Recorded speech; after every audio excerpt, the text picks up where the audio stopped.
اگر آپ اپنے بارے میں کسی کی رائے جاننا چاہتے ہیں تو اسے ناراض کریں۔ وقت گہرے سمندر میں گرا ہوا موتی ہے جس کا دوبارہ ملنا ناممکن ہے۔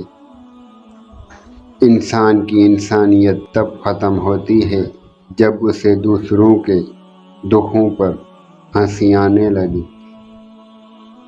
لوگوں پر 3 احسان کرو، نفع نہیں دے سکتے تو نقصان نہ کرو، خوش نہیں کر سکتے تو رنجیدہ نہ کرو، تعریف نہیں کر سکتے تو برائی نہ کرو۔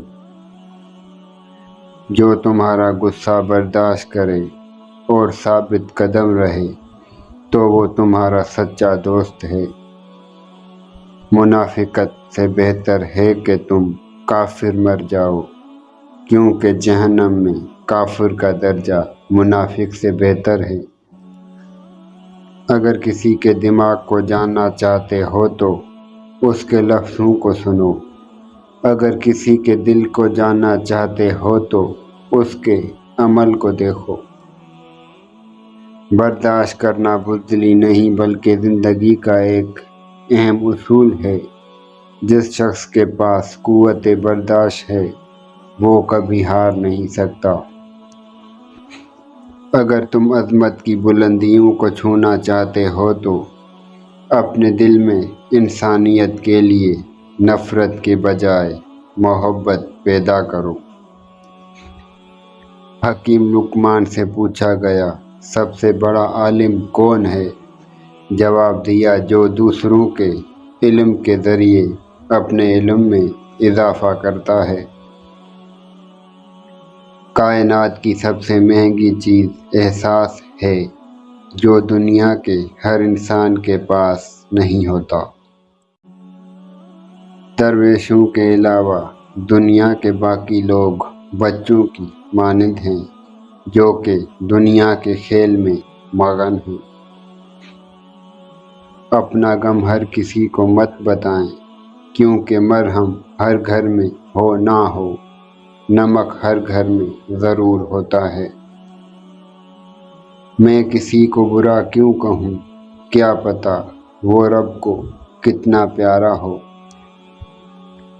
رازدار جتنے کم بناؤ گے دھوکہ بھی اتنا کم کھاؤ گے، کیونکہ آپ کی کمزوریاں ہی دشمن کو طاقتور بناتی ہیں۔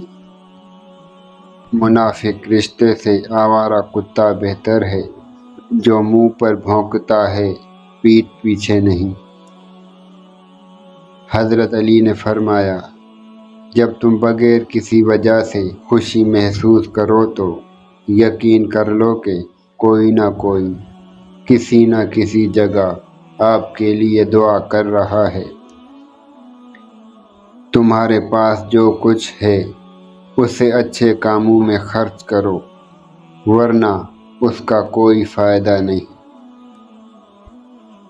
ہم وہ سارے کام پہلے کر لینا چاہتے ہیں جو ہمارے نفس کو پسند ہیں، اور وہ سارے کام زندگی کے آخری حصے کے لیے چھوڑ دیتے ہیں جو اللہ کو پسند ہیں۔